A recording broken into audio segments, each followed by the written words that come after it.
बिस्मिल्लाहिर्रहमानिर्रहीम। स्टार्ट करते हैं कैटसन के चैप्टर नंबर 8 की पार्ट 1 की वीडियो को। इस चैप्टर में हमने पढ़ने हैं कोलिनो रिसेप्टर ब्लॉकर्स और कोलिनेस्टरेज रीजनरेटर्स, यानी कि एसिटाइल कोलिन के जो रिसेप्टर्स हैं उनके ब्लॉकर्स। तो एसिटाइल कोलिन के रिसेप्टर्स आपको याद होगा, एक थे हमारे पास मस्क्रीनिक रिसेप्टर्स और एक थे हमारे पास निकोटिनिक रिसेप्टर्स। तो जो कोलिनो रिसेप्टर ब्लॉकर्स होंगे, जो एंटी मस्क्रीनिक्स होंगे वो इसको इनहिबिट करेंगे, जो एंटी निकोटिनिक्स होंगे वो इसको इनहिबिट करेंगे। तो डायरेक्टली रिसेप्टर्स को ब्लॉक करते हैं ताकि एसिटाइल कोलिन इन रिसेप्टर्स पे काम ना कर सके। ठीक है। उसके अलावा आपको पता है कि एसिटाइल कोलिन को ब्रेक डाउन करने के लिए, कोलिन में कन्वर्ट करने के लिए होता है आपके पास एसिटाइल कोलिनेस्टरेज एंजाइम। ठीक। तो हम कुछ ऐसे ड्रग्स भी दे सकते हैं जो कि एसिटाइल कोलिनेस्टरेज को प्रमोट करे ताकि एसिटाइल कोलिन का ब्रेक डाउन ज्यादा से ज्यादा हो और इस तरह से एसिटाइल कोलिन की कंसंट्रेशन कम हो जाए। तो दूसरे ड्रग्स हमने पढ़ने वो हैं कोलिनेस्टरेज रीजनरेटर्स। इन कोलिनेस्टरेज को रीजनरेट करने वाले, ज्यादा एसिटाइल कोलिनेस्टरेज बनाने वाले। ठीक है। एसिटाइल कोलिनेस्टरेज रीजनरेटर्स में तो एक ही नाम आता है आपके पास जो याद अच्छा सा करना लेती है आपको, प्रालिडॉक्साइन। ओके होगी बात। लो जी, अब आपके पास जो रिसेप्टर ब्लॉकर्स थे ये आपके पास काफी सिलेक्टिव होते हैं, या ये सिर्फ निकोटीनिक को ब्लॉक करते हैं या सिर्फ मस्क्रीनिक को ब्लॉक करते हैं। ठीक है। अब कुछ होते हैं आपके पास जो कि मस्क्रीनिक को आप कह देते हो जी नॉन सिलेक्टिव एंटी मस्क्रीनिक, यानी कि वो सारे मस्क्रीनिक को ब्लॉक करेंगे, M1 को भी ब्लॉक करेंगे, M2 को, M3 को, M4 को, सब मस्क्रीनिक को ब्लॉक करेंगे। तो ये जो नॉन सिलेक्टिव एंटी मस्क्रीनिक है इसमें आपके पास इंपॉर्टेंट नाम आता है एट्रोपिन। चैप्टर नंबर 8 का सबसे इंपॉर्टेंट ड्रग जो है वो एट्रोपिन ही है। सही होगी बात। ये नॉन सिलेक्टिव एंटी मस्क्रीनिक है, ये पैरासिम्पथेटोलिटिक है, पैरासिम्पथेटिक इफेक्ट को खत्म करेगा। क्योंकि पैरासिम्पथेटिक में आपको पता है हमें अक्सर ही जो आपका पोस्ट सिनेप्टिक न्यूरॉन था वो फिर आगे कोई ना कोई एम रिसेप्टर हुआ करता था। तो अगर आपने एंटी मस्क्रीनिक दे दिया तो पैरासिम्पथेटिक इफेक्ट जो है वो काफी हद तक खत्म हो जाएंगे। फिर मस्क्रीनिक में फर्दर सिलेक्टिविटी भी होती है, सिर्फ M1 को ब्लॉक करने वाला भी पाया जाता है, सिर्फ M3 को ब्लॉक करने वाला भी पाया जाता है। जिस तरह M1 को ब्लॉक करने वाला पायरेंथ्रीपाइन है, M3 को ब्लॉक करने वाला डेरिफेनेसिन है। अगर आपको नाम याद नहीं हो रहा तो मैंने इंशाल्लाह इसी वीडियो के मतलब सेकंड हाफ पोर्शन में बहुत अच्छी डायग्राम के साथ कोशिश करूंगा कि आपको नाम याद हो जाए, इसलिए आपने टेंशन नहीं लेनी, ये वीडियो इंशाल्लाह बहुत मजे की होगी। अच्छा जी, तो ये हमने देख लिया मस्क्रीनिक्स में इतनी सिलेक्टिविटी भी होती है कि सिर्फ M1 को या सिर्फ M3 को टारगेट किया जाए। इसी तरह निकोटिनिक में भी फर्दर सिलेक्टिविटी पाई जाती है कि सिर्फ NN जो गैंग्लियन में पाए जाते हैं और NM जो आपको पता है मसल्स में पाए जाते हैं, तो न्यूरोमस्कुलर जंक्शन में, तो सिर्फ इसको इनहिबिट करने वाले ड्रग्स भी पाए जाते हैं और सिर्फ इसको इनहिबिट करने वाले ड्रग्स भी मिल जाते हैं। तो इतनी सिलेक्टिविटी होती है हमारे पास जब हम एंटागोनिस्ट की बात करते हैं या आपके लोग कोलिनो रिसेप्टर ब्लॉकर्स की बात करते हैं। सही होगी बात। ऑलरेडी ये बात डिस्कस कर ली हमने। फिर वो कह रहे हैं कि अगर हमने इनमें से कोई ड्रग्स यूज करने हैं जो कि CNS में इफेक्ट्स कॉज करें या आईज में इफेक्ट्स कॉज करें, तो जाहिर सी बात है वो ड्रग्स पेनिट्रेबल होने चाहिए। वो जाहिर बात है पेनिट्रेट करेंगे तो ही वो CNS तक पहुंचेंगे ना, तो ही वो आईज तक पहुंचेंगे। तो लिपिड सॉल्युबल ड्रग्स होने चाहिए हैं जो इन जगहों तक पहुंच सकें, क्योंकि आईज में भी हमने खासतौर पर ऑप्थेल्मोलॉजी ग्लोकोमा वगैरह हो गया, उन चीज़ों में हम इसको स्टडी करेंगे। और इसी तरह से जो पार्किंसंस डिजीज जो कि CNS का इशू है वहाँ पे भी हम इन चीज़ों को स्टडी करेंगे। ओके बात। ग्लोकोमा कॉज करें, इनहिबिट करें, जो भी करें वो चीज़ हम स्टडी करेंगे। अब एट्रोपिन की थोड़ी सी और डिटेल बता रहे हैं वो जनाबे वाली। एट्रोपिन जिस पौधे से डिराइव हुआ है उस पौधे का नाम होता है एट्रोपा बेलाडोना। ठीक है। अब एट्रोपिन याद करो, मस्क्रीनिक्स जो थे यानी कि पैरासिम्पथेटिक नर्वस सिस्टम आपके जो प्यूपिल है उसको कंस्ट्रक्ट कर रहा था। तो ये अगर एंटी मस्क्रीनिक है ये प्यूपिल को डायलेट करेगा। अब प्यूपिल डायलेट, बड़ी आंखें, खूबसूरत औरत की निशानी। ठीक है। तो बेसिकली ये जो बेलाडोना है इसका ये ब्यूटीफुल लेडी इसका मतलब होता है। तो ये पौधा जो कि आंखों को डायलेट करता था तो इसलिए ये एट्रोपा बेलाडोना कहलाता है, यानी कि ब्यूटीफुल लेडी। ओके बात। तो एट्रोपा बेलाडोना इस पौधे से निकलता है आपके पास एट्रोपिन। ये जानना इंपॉर्टेंट है क्योंकि बेसिकली ना क्लिनिकल कंडीशन में वो आपसे कह सकते हैं कि जो प्लांट से डिराइव ड्रग है। ठीक। तो प्लांट डिराइव ड्रग का जब जिक्र आएगा आपका ध्यान में फॉरन एट्रोपिन ब्लिंक करना चाहिए। जैसा कि पिछले चैप्टर में डिस्कस किया था हमने कि अगर ऑर्गेनोफॉस्फेट पॉइजनिंग हो तो आपके जहन में आएगा क्या, इंसेक्टिसाइड्स। ठीक है। या अगर उन्होंने क्लिनिकल कंडीशन में कहा है कि जी एक फार्मर है वो इंसेक्टिसाइड स्प्रे कर रहा था और ये मसले हो गए हैं, तो इंसेक्टिसाइड स्प्रे का मतलब होता है ऑर्गेनोफॉस्फेट पॉइजनिंग। वेरी सिमिलरली अगर कहें प्लांट से डिराइव ड्रग तो उसका मतलब अक्सर एट्रोपिन होता है। ऑलरेडी अब आपने ये बात समझ ली है, एट्रोपा बेलाडोना हो गया हमारे पास। एट्रोपिन की फर्दर वो कुछ बातें बता रहे हैं। इसकी जो हाफ लाइफ है वो हमारे पास 2 आवर्स होती है। रिमूव कैसे हो रहा है, ये कुछ ना कुछ लिवर मेटाबॉलिज्म से रिमूव होता है और बाकी यूरिन के थ्रू अनचेंज फॉर्म में रिमूव हो रहा होता है। उसके अलावा बता रहे हैं कि जो डोजेज हैं वो 4 to 8 आवर्स आपके उनका ड्यूरेशन ऑफ एक्शन होता है। सही पता है जो आई में डोजेज देंगे उनका कम ड्यूरेशन का एक्शन होगा, लेकिन वैसे 4 to 8 आवर्स इनका एक्शन चल रहा होता है। हालांकि हाफ लाइफ इसकी 2 आवर्स थी। ओके बात। ये मैं आपको पहले बता चुका हूँ कि ऑप्थेल्मोलॉजी के लिए भी यूज़ होता है, पार्किंसनिज्म के लिए भी यूज़ होता है। अच्छा, फिर कुछ ड्रग्स होते हैं, कुछ एंटी मस्किनिक होता है जो हम चाहते हैं कि सीएनएस में ना एंटर हों, ठीक है। तो उनकी पेनिट्रेशन को लिमिट करने के लिए हमें क्वाटर्नरी अमाइन ग्रुप्स यूज़ करने पड़ते हैं। ज़ाहिर बात है, जब क्वाटर्नरी अमाइन ग्रुप उसके साथ लग जाएगा तो लिपिड परमेबिलिटी जो है वो काफ़ी हद तक कम हो जाएगी। ओके होगी बात। अच्छा, एक दफ़ा ना हल्का सा हम रिलेट करते हैं, क्योंकि ये बातें जो है ना ये काफ़ी कन्फ्यूजिंग हो जाती हैं आगे जाके ना, जब आप पूरी एएनएस फार्माकोलॉजी पढ़ेंगे तो काफ़ी मिक्स होना शुरू हो जाती है चीज़ें। चैप्टर नंबर 8 और 7 को हम थोड़ा सा रिलेट करते हैं। अभी हम वो ड्रग्स पढ़ रहे हैं कोलिन रिसेप्टर ब्लॉकर्स, यानी कि जो मस्क्रीनिक और निकोटिनिक को ब्लॉक कर रहे हैं, नंबर 1। और दूसरे नंबर पे जो कि एसिटाइल कोलिन की क्वांटिटी को कम करते हैं। जो पहले हमने पढ़ा चैप्टर नंबर 7 पे, वहाँ पे हमने पढ़ा था जो कोलिनोमिमेटिक्स थे, ठीक है, जो पैरासिम्पथेटिक एक्टिविटी को इंक्रीज कर रहे थे। अब उसमें हमने कहा था एक डायरेक्ट एक्टिंग होती है जो कि डायरेक्टली रिसेप्टर्स को स्टिमुलेट कर रहे थे, और दूसरा हमने कहा था इनडायरेक्ट एक्टिंग होते हैं जो कि एसिटाइल कोलिन कंसंट्रेशन को इंक्रीज कर रहे थे कोलिनेस्ट्रेज इनहिबिटर के थ्रू जाकर, वो नियोस्टिग्माइन, फाइसोस्टिग्माइन, ये वो चीज़ हमने वहाँ पे पढ़ी थी। ओके ओके बात।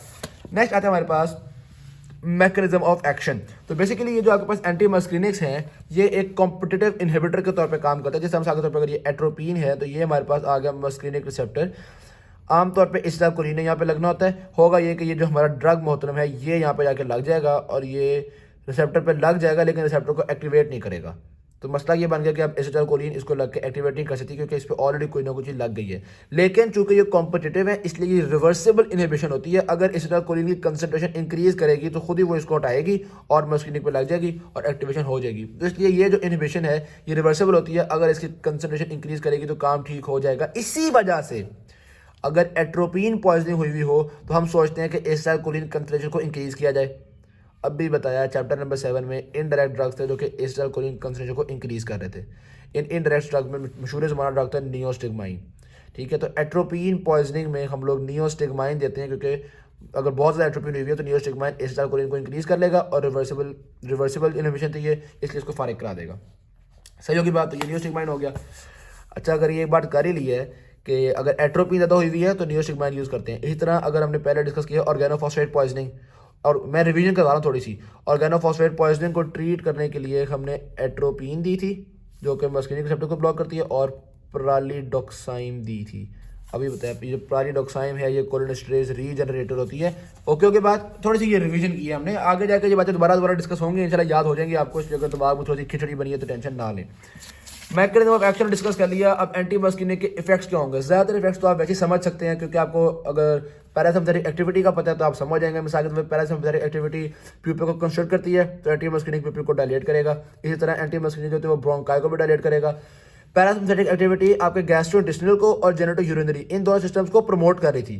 तो एंटी मस्क्रीनिक जो होता है वो इन दोनों सिस्टम को रिलैक्स वगैरह करता है, गैस्ट्रोइंटेस्टिनल ट्रैक्ट को भी रिलैक्स करता है, इसको भी रिलैक्स कर रहा है, और सलाइवा की प्रोडक्शन को कम करता है। ठीक होगी बात। ब्लड वेसल्स पे इसके इफेक्ट जारी सी बात है। पैरासिम्पथेटिक नर्वस सिस्टम वेसोडाइलेशन करवा रहा था तो ये कुछ ना कुछ हद तक वेसो कंस्ट्रिक्शन करवाएगा, और ग्लैंड्स पे भी इसकी सैलिवेशन वगैरह को कम करेगा। अब दो तरह के इफेक्ट्स है जो थोड़ी बहुत उन्होंने थ्योरी में डिस्कस किए हुए हैं। एक है सीएनएस के इफेक्ट्स और एक है हार्ट पे इफेक्ट्स। जो सीएनएस के इफेक्ट्स है वो कह रहे हैं इतने ज़्यादा प्रिडिक्टेबल नहीं होते, जैसे बाकी सारे तो आपने पहले प्रिडिक्ट कर लिए थे ना। सीएनएस के इफेक्ट्स में वो कह रहे हैं कि ये मोशन सिकनेस को कम करने में रोल प्ले करता है, इसी तरह से सिडेशन कॉज करता है, इसी तरह से पार्किंसंस डिजीज को प्रिवेंट करने में, उसको ट्रीट करने में रोल प्ले करता है। ठीक है, तो ये दो तीन चीज़ें सीएनएस के बारे में जो आपको जरा ध्यान में रखनी है। और अगर हार्ट के इफेक्ट्स की बात की जाए, ये दोबारा इंटरेस्टिंग बात है। हार्ट के इफेक्ट में आपको याद होगा जनाबी वाली पहले हमने जो बातें डिस्कस की थी उसमें ये डिस्कस किया था कि जो पैरासिम्पथेटिक नर्वस सिस्टम होता है वो आमतौर पे हार्ट रेट को स्लो करता है। ठीक है, तो अगर आप एंटी मस्क्रीनिक देने असूली तौर पे इसको हार्ट रेट को इंक्रीज करना चाहिए, लेकिन एंटी मस्क्रीनिक क्योंकि वेजो कंस्ट्रिक्शन कॉज करवा रहा है तो वेजो कंस्ट्रिक्शन की वजह से हाइपर टेंशन हो जाएगी और थोड़ा सा हार्ट रेट डिक्रीज होता है। याद है पहले भी हमने पढ़ा था रिफ्लेक्स टैकीकार्डिया, तो अब रिफ्लेक्स ब्रेडीकार्डिया हो रहा है क्योंकि वेजो कंस्ट्रिक्शन करवा दी है तो थोड़ी देर के लिए ब्रेडीकार्डिया का सामना करना पड़ता है। ये एक रिफ्लेक्स ब्रेडीकार्डिया होता है। जाहिर बात है फिर अगर आप थोड़ी देर और डोजेज देते रहोगे, ज़्यादा स्टिमुलेशन करोगे तो उससे फिर टैकीकार्डिया होना शुरू हो जाएगा, क्योंकि फिर वेगस नर्व बिल्कुल इनहिबिट हो गई है तो अल्टीमेटली टैकीकार्डिया हो जाएगा। ओके जी, अब आते हैं हम क्लिनिकल यूज़ की तरफ। लो जी, कहानी बड़ी ही इंटरेस्टिंग होने वाली है। सही होगी बात। अब क्लिनिकल यूज़ जो है ना वो आपने एक एक करके, ये यहाँ पे ड्रग के नाम बहुत सारे आने लगे हैं तो उनको याद हमने बड़े इंटरेस्टिंग तरीकों से करना है इंशाल्लाह। आई होप कि आपको अच्छे याद हो जाएंगे। सबसे पहले देखते हैं सीएनएस पे इफेक्ट्स को। जनाबे वाली CNS के इफेक्ट्स की बात की जाए तो हमारे पास मोशन सिकनेस को ट्रीट करने के लिए, अब देखो मोशन सिकनेस कब होती है, अगर कोई बंदा मरी गया है, ठीक है, अब चेयर लिफ्ट पे बैठने लगा, उससे पहले उसको आइसक्रीम के स्कूप नजर आ जाए, वो कहता है यार कुछ सारे स्कूप मेरे हैं, ठीक है, सारे स्कूप माइन। तो स्कूप को कहता है ये मेरे स्कूप है, बहुत सारे आइसक्रीम के स्कूप खा के बैठ जाए तो फिर उसकी तबीयत खराब होना शुरू हो जाती है, फिर चेयर लिफ्ट में तबीयत खराब होगी उसकी, ठीक है। तो स्कूप से याद रख लो, स्कूपोलामाइन, ठीक है। तो मोशन सिकनेस को ट्रीट करने के लिए स्कोपोलामाइन यूज होता है, इंपॉर्टेंट चीज़ है, ठीक है, एक ही चीज़ आपने याद कर ली। दूसरा, पार्किंसंस डिजीज को ट्रीट करने के लिए 3 ड्रग के नाम उन्होंने दिए हुए हैं। अच्छा, स्कोपोलामाइन जो है उन्होंने बताया हुआ कि ट्रांसडर्मल पैच के थ्रू हम इसको यूज़ कर लेते हैं, और ये फिर आपके पास जारी बात है मोशन सिकनेस में आपके जो ईयर्स के अंदर एंडोलिम्फ फ्लूइड होता है उसकी प्रोडक्शन वगैरह रोल प्ले कर रही होती है, तो ये ईयर्स पे इफेक्ट रख रहा होगा। ये बात इसलिए बता रहा हूँ क्योंकि हो सकता है कभी MCQ ये आ जाए कि इनमें से कौन सा ड्रग है जो आपके कॉक्लियर वेस्टिबुलर ऑपरेटर्स को इफेक्ट कर रहा है, तो फौरन समझ आना कॉक्लियर वेस्टिबुलर ऑपरेटर्स का जिक्र कर रहे हैं तो इसका मतलब है कि वो मोशन सिकनेस का जिक्र कर रहे हैं, सही है। और motion sickness scoops, ice cream scoops, scopolamine, okay. Parkinson's disease, यार अगर एक पार्किंसंस डिजीज का पेशेंट इसको टैक्सी को बुलाए, ये जो उबर होती है आपकी, ठीक है, तो वो बेचारा आपको वो ऐसे ऐसे उसके ट्रेमर्स हो रहे होते हैं, ठीक है, तो वो जब उबर को बुला रहा होगा ना तो वो ऐसे कई कई कई दफ़ा क्लिक कर देगा, क्या होगा, काफ़ी सारी टैक्सीज आ जाएंगी, ठीक है। तो होगा ये कि हम समझते हैं जी 3 टैक्सीज आ गई, तो हम इसको कहते हैं जी ट्राई टैक्सी आ गई। तो एक तो ड्रग का नाम हो गया ट्राईहेक्सीफेनेडाइल, ठीक है। अब जब ट्राई टैक्सीज आ गई हैं, 3 टैक्सीज आ चुकी हुई हैं, ये बंदा, एक तो बात ये है कि पार्किंसंस डिजीज है लेकिन लंगड़ा तो नहीं है ना, तो ये अपनी दोनों टांगों पे चलता हुआ जाएगा, बाय पेडल, या आप कह सकते हो दोनों पैरों पर चल रहा है तो बाय पेरी, ठीक है, दोनों टांगों पर चलता हुआ जाएगा और देखेगा कौन कौन सी टैक्सीज आई हैं। अगर एक टैक्सी है जनाबी वाली मर्सिडीज बेंज प्रो, ठीक है, अब ये जो है वो बेंज प्रो में बैठ जाएगा, ठीक। तो बेंज प्रो से याद नाम रख लेना, एक ड्रग का नाम है बेंजट्रोपिन और बंदा दोनों टांगों पे चल के गया बायपेरिडीन। तो पार्किंसंस डिजीज को ट्रीट करने के लिए आपके पास 3 ड्रग्स होते हैं, ट्राईहेक्सीफेनेडाइल, बायपेरिडीन, बेंजट्रोपिन, ये 3 ड्रग्स हैं, ठीक है। रट्टा तो आपने मारना ही है, मैंने आपके रट्टे को थोड़ा सा आसान करने की कोशिश की है, पता नहीं हुआ है कि नहीं हुआ है। एनीवेज, पार्किंसंस डिजीज में आपने बेंजट्रोपिन यूज करनी है, प्लस बायपेरिडीन यूज करनी है, प्लस ट्राईहेक्सीफेनेडाइल यूज करनी है, ठीक है। ये कुछ ना कुछ M1 सिलेक्टिव एंटीमस्किनिक्स होते हैं आपके पास, रेस्टिंग ट्रबल को ट्रीट करने में रोल प्ले कर रहे हैं, इसमें कोई ऐसा मुश्किल चीज़ नहीं थी। ये तो हो गया आपके पास CNS के इफेक्ट्स, ओके हो गया, ये हो गया CNS। अब नेक्स्ट आते हैं हमारे पास आई पे इफेक्ट्स। आई पे इफेक्ट्स तो बड़ी सिंपल सी बात है, एक तो आपको पता है कि एट्रोपा बेलेडोना, ब्यूटीफुल लेडी, तो ये साइक्लोप्लेजिया को मतलब इसको डायलेट करने में रोल प्ले करते हैं, सही, पीपल को डायलेट करने में रोल प्ले करते हैं। तो अगर आपने कोई पेशेंट चेक करना है, उसकी आंखों को खोलना है, पीपल को डायलेट करना है, आंख एग्जामिन करने के लिए, तो हम थोड़ा सा ये ड्रग डाल देंगे, ये तो बात समझ में आ गई। उसके अलावा पैरासिम्पैथेटिक नर्वस सिस्टम में आपको याद होगा जब हमने आई का स्ट्रक्चर पढ़ रहे थे हम बड़े कॉम्प्लेक्स तरीके से यहाँ पे, ठीक है, तो यहाँ पे पैरासिम्पैथेटिक नर्वस सिस्टम जो है वो आपके अकोमोडेशन में रोल प्ले कर रहा था, ठीक है, नियर साइलेंस में रोल प्ले कर रहा था। तो अब ये जो है अकोमोडेशन जो है वो प्रिवेंट हो जाएगी, अकोमोडेशन सही से नहीं हो सकेगी अगर आपने एंटी मस्किनिक दिया हुआ है। अब आई पे इफेक्ट करने वाले सारी देर बाद विद रिलेशन करेंगे, लेकिन कितनी देर के लिए विद रिलेशन करते हैं इसकी बेस पे हमने ड्रग को थोड़ा सा कैटेगराइज किया हुआ है। तो यार देखो, ये होता है, ये होती है ना आपकी आई, तो आई के अंदर ये प्यूपिल, अब एक थोड़ा छोटा प्यूपिल होता है और एक होता है थोड़ा बड़ा प्यूपिल। तो ये जो बड़ा प्यूपिल होता है ना, ये एक ह्यूज साइकिल टायर की तरह का होता है, ठीक है। तो आप निमोनिक याद रख लो, ह्यूज साइकिल टायर, ठीक। तो सबसे लंबी ड्यूरेशन होती है आपके पास एट्रोपिन की 72 आवर्स, उसके बाद होती है होम एट्रोपिन की 24 आवर्स, फिर साइक्लोपेंटोलेट की, साइकिल से साइक्लोपेंटोलेट, और फिर ह्यूज साइकिल टायर ट्रोपिकामाइड, आधे घंटे से 4 घंटे तक की होती है ट्रोपिकामाइड की। तो इसमें आपने ये बस याद रख लेना कि सबसे ज़्यादा एक्टिंग जो होता है, सबसे ज़्यादा टाइम एट्रोपिन का, लेकिन अगर आपने सीक्वेंस वाइज याद रखना हो तो हमने कर लिया जी ह्यूज साइकिल टायर, जो कि ह्यूज साइकिल टायर आपके बड़े प्यूपल से आपको याद आ जाना चाहिए है, ओके होगी बात। अच्छा जी, 2 तरह के हो गए, CNS पे इफेक्ट्स भी देख लिए, आई पे इफेक्ट भी देख लिए, फिर आता है आपके पास ब्रोंकाई पे इफेक्ट्स। चूंकि पैरासिम्पैथेटिक नर्वस सिस्टम आपके ब्रोंका को कंस्ट्रिक्ट कर रहा है, तो जारी बात है अब आपका ब्रोंका जो है वो डायलेट होगा। तो पहली तो बात ये है कि ब्रोंका डायलेट होगा, सिक्रीशंस जो हैं वो कम हो रही हैं। तो अगर हमने जनरल एनेस्थीसिया दिया हुआ है तो हमें डर ये लगता है यार ये सिक्रीशंस वगैरह सांस की नाली में चले जाएं, तो सिक्रीशंस को कम करने के लिए हम इसको यूज़ कर सकते हैं। तो पहली तो बात हो गई टू डिक्रीज द सिक्रीशंस, ठीक है जी। फिर नंबर 2, एस्थमा को ट्रीट करने के लिए हम ब्रोंकोडायलेशन चाह रहे होते हैं, COPD में यानी कि क्रोनिक ऑब्स्ट्रक्टिव पल्मोनरी डिजीज में हम चाह रहे होते हैं। तो इसमें इप्राट्रोपियम इस्तेमाल करना है। ये थोड़ा सा रट्टा मारना पड़ेगा, ये ड्रग मैं I could not make it more easy for you. Ipratropium, ठीक है, इकरा से याद कर लो कि यार वो एज़मा हुआ है, वो इकरा ऐसे करके बुला रहा है, बस जैसे भी याद कर लो। तो इप्राट्रोपियम हो गया हमारे पास। उसके अलावा यहाँ पे ना वो कुछ और ड्रग्स भी बता रहे हैं कि ये कुछ न्यू ड्रग्स हैं, हम इनको भी COPD के साथ इस्तेमाल करते हैं, लेकिन इप्राट्रोपियम याद करना सबसे ज़्यादा इंपॉर्टेंट है। ये जो है ना वो चाहे रिवीजन के वक्त याद कर लेना, क्योंकि पहली दफ़ा में यार इतने ड्रग्स जो हैं वो दिमाग में बैठते नहीं हैं, ठीक है। तो इसलिए मैं बता रहा हूँ कि ये वाला कम से कम ज़रूर याद करना है आपने, ये इतने नाम याद है तो खैर है। टायोट्रोपियम हो गया। अच्छा, फिर क्लीडीनियम, क्लीडीनियम ए क्लीडीनियम, उम्मे क्लीडीनियम, ठीक है। तो क्लीडीनियम जरा जेहन में रख लो, तो ए क्लीडीनियम, उम्मे क्लीडीनियम, इस तरह से भी आप याद कर सकते हो। अच्छा, फिर उसके बाद वो ये कर रहे हैं कि it has very few anti masculine effects outside the lungs, ठीक है। तो चूंकि इसने ज़्यादा इर्द गिर्द एब्जॉर्ब होना नहीं है, ये ड्रग तो हमने दिया इनहेलेशन के थ्रू, इनहेलेशन के थ्रू दिया तो इसने रेस्पिरेटरी ट्रैक में चले जाना है और बहुत ज़्यादा एब्जॉर्ब होना नहीं है, तो बाकी बॉडी में टॉक्सिक इफेक्ट्स हैं वो काफ़ी कम होंगे। ये तो अच्छी बात है, चलो गुड होगी बात, ठीक है। तो हमने सिक्रीशन को कम करने के लिए यूज़ कर लिया, हमने COPD और एस्थमा के लिए भी यूज़ कर लिया है। ये हमारे हो गए हैं जी ब्रोंकाई इफेक्ट्स, ओके होगी बात। फिर नेक्स्ट आते हैं हमारे पास गट पे इसके कौन से इफेक्ट्स होते हैं। यार जब पेट में बहुत पेन हो तो आजकल के ज़माने में लोगों ने जी ये पीरों के पास जाना नहीं शुरू कर दिया है ना। तो जब पेट में पेन होती है या जब पेप्टिक अल्सर होते हैं तो लोग पीरों के पास जाना शुरू हो जाते हैं। तो पीर से आपको याद आ जाएगा पीरेंजीपाइन, सही होगी बात। तो M1 सिलेक्टिव होता है खासतौर पे पीरेंजीपाइन, जो कि पीरों के लिए आप लोग इस्तेमाल कर लेते हैं, ओके के बाद। उसके अलावा किसी को डायरिया हुआ है तो पेट में सारी बातें मसल्स जो है वो बार बार कॉन्ट्रैक्शन वगैरह करने की वजह से क्रैम्पिंग होगी, हाइपर मोटिलिटी होगी, तो क्रैम्पिंग और हाइपर मोटिलिटी को ट्रीट करने के लिए भी मस्कुलिनिक ब्लॉकर्स को इस्तेमाल फरमा लिया जाता है। ऊपर भी आप देख रहे होंगे 3 नाम उन्होंने दिए हुए हैं, एट्रोपिन, मेस्कोपोलामीन, प्रोपेंथिलिन। अगर आप बहुत वेले हैं तो इनको याद कर लें, क्योंकि ये एग्जामिनेशन पॉइंट ऑफ व्यू से इतने इंपॉर्टेंट नहीं है। वो कह रहे हैं कि यार ये इतने इफेक्टिव रह नहीं गए, H2 ब्लॉकर्स थे यार वैसे, हाँ तो मतलब इतने इफेक्टिव नहीं रह गए, पहले हम यूज़ किया करते थे। मैं कह ये रहा था कि ये ना इन्होंने आपको थोड़ी सी टॉपिक कराई हुई है। जब आप सारी फार्मा पढ़ लोगे ना, तो अगर वो आपसे कहना पेप्टिक अल्सर डिजीज़ का ट्रीटमेंट बताएं, तो उसमें कहीं भी ये पायरेंजीपाइन नहीं आता।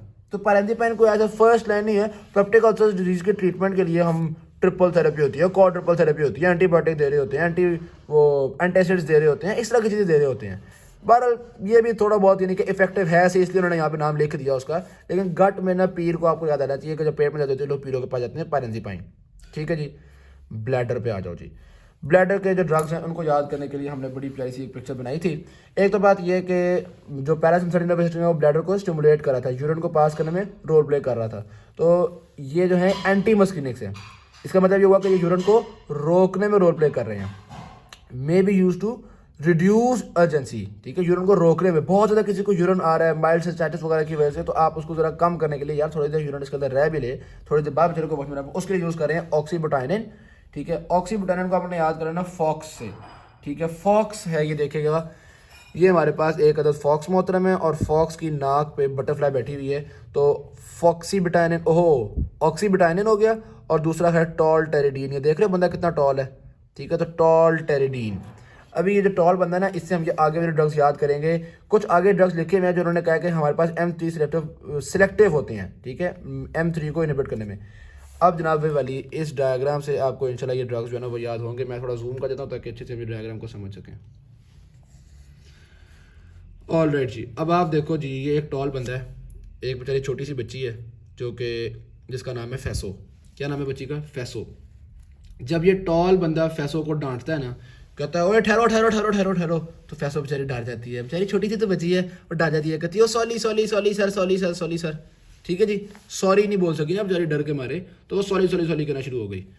तो टॉल बंदा था, उसने डांटा, उसने कहा ओए फैसो ठहरो, तो ये बेचारी डर जाती है और डरी हुई फैसो कहती है सॉली सॉली सॉली, ठीक है।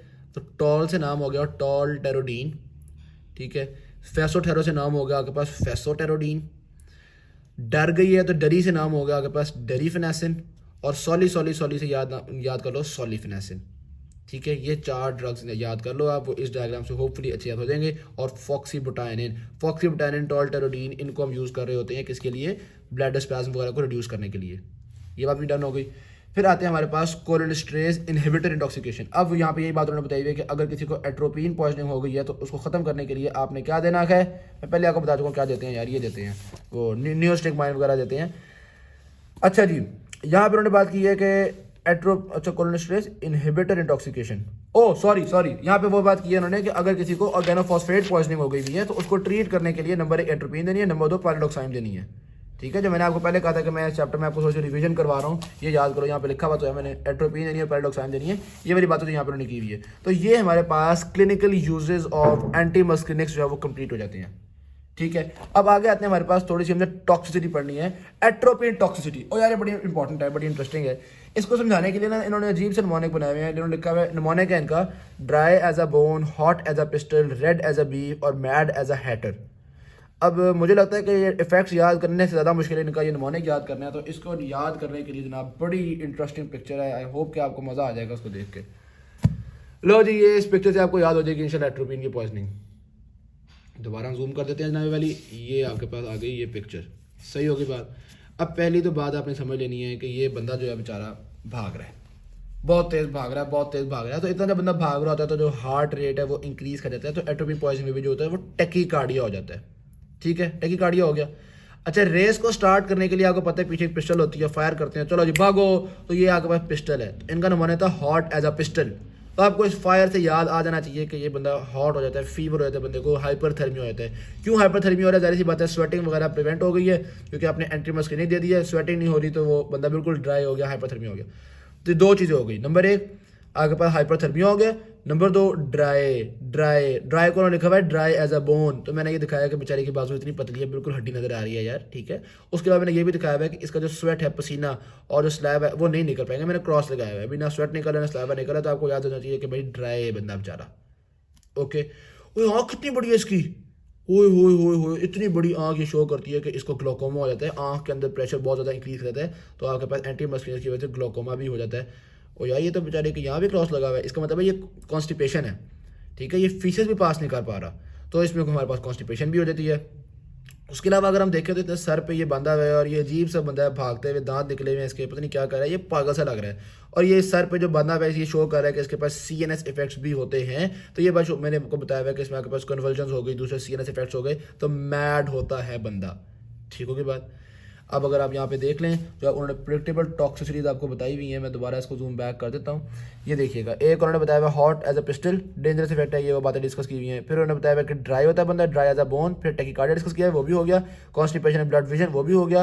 एंगल ग्लोकोमा, वो भी हो गया आपके पास। अदर टॉक्सिसिटीज में कन्वर्जेंस, ये वो भी डिस्कस हो गया आपके पास। और फ्लशिंग, हाँ इसकी रेड शर्ट नहीं है, रेड शर्ट से याद आ जाना चाहिए आपको कि बेचारे का चेहरा बिल्कुल रेड हो जाता है, फ्लशिंग हो जाती है विजुअलाइजेशन की वजह से जब हमने एंटी मस्किनिक्स देते हैं। ये बात भी डन हो गई ऑलराइट जी। अच्छा, अब नॉर्मल रूटीन में एट्रोपिन की पॉइजनिंग नहीं होती, आम एडल्ट्स में एट्रोपिन की पॉइजनिंग नहीं होती। हाँ, कोई अगर सुसाइड के लिए बहुत ज़्यादा एट्रोपिन की गोलियाँ सुसाइड के लिए बहुत ज़्यादा एट्रोपिन की गोलियाँ खा ले तो उस कंडीशन में ये पॉइजनिंग वगैरह होती है। ऐसी नॉर्मल रूटीन में ये इतनी टॉक्सिसिटी नहीं होती। और हाँ, बच्चों में खतरनाक है। इन सारों में सबसे खतरनाक चीज़ क्या है? सबसे खतरनाक चीज़ जो डेथ कॉल कर देती है वो होती है बेसिकली पिस्टल। भाई पिस्टल से गोली मारो, बंदा मरेगा, कैसे नहीं मरेगा? ठीक है, तो जो हाइपरथर्मिया है यानी इंक्रीज टेम्परेचर है, वो सबसे ज़्यादा डेंजरस इफेक्ट होता है हमारे पास चिल्ड्रन में। ये हमने यहाँ पर टॉक्सिसिटी डिस्कस कर ली। और एट्रोपिन की टॉक्सिसिटी को ट्रीट करने के लिए आपने नियोस्टिग्माइन देनी है, फाइसोस्टिग्माइन देनी है, ये बात हम पहले डिस्कस कर चुके हुए हैं। ठीक है, कॉन्ट्राइंडिकेशन, किन कंडीशंस में आपने ये नहीं देनी होती एट्रोपिन, किन कंडीशन में नहीं देनी? एक तो भाई अगर कोई ग्लोकोमा का पेशेंट है उसको आपने नहीं देनी। ठीक है, पहले हमने डिस्कस कर लिया कि ग्लोकोमा ये चूंकि कॉज कर रहा है, इसलिए अगर कोई ग्लोकोमा का पेशेंट है उसको आपने नहीं देनी। दूसरा, इन्फेंट्स में बड़े एहतियात से देनी, क्योंकि इन्फेंट्स में हमने देखा कि हाइपरथर्मिया की वजह से डेथ कॉज हो सकती है। उसके अलावा वो बता रहे हैं कि प्रोस्टेटिक हाइपरप्लेजिया में भी इसको नहीं देना आपने। ये अगर मतलब बच्चों में तो वैसे ही खतरनाक है, बड़ों में अगर किसी के प्रोस्टेट के इश्यूज आपको पता है या कोई इरेक्टाइल डिसफंक्शन वगैरह हैं तो फिर उस सिचुएशन में ये खतरनाक है, उस सिचुएशन में ये नहीं देनी चाहिए है। तो ये हमारे पास कंप्लीट होती है पार्ट 1 की वीडियो। पार्ट 2 की वीडियो में तो ऐसा खास कुछ है ही नहीं, लेकिन इंशाल्लाह डिस्कस करेंगे हम उसको। अगर ये चीज़ आपको हेल्पफुल लगी है तो प्लीज़ ज़रूर शेयर कीजिएगा, दूसरों को बताइएगा। Thank you very much. Video अच्छी लगी शेयर कीजिएगा, चैनल को सब्सक्राइब कीजिएगा। अल्लाह हाफिज़।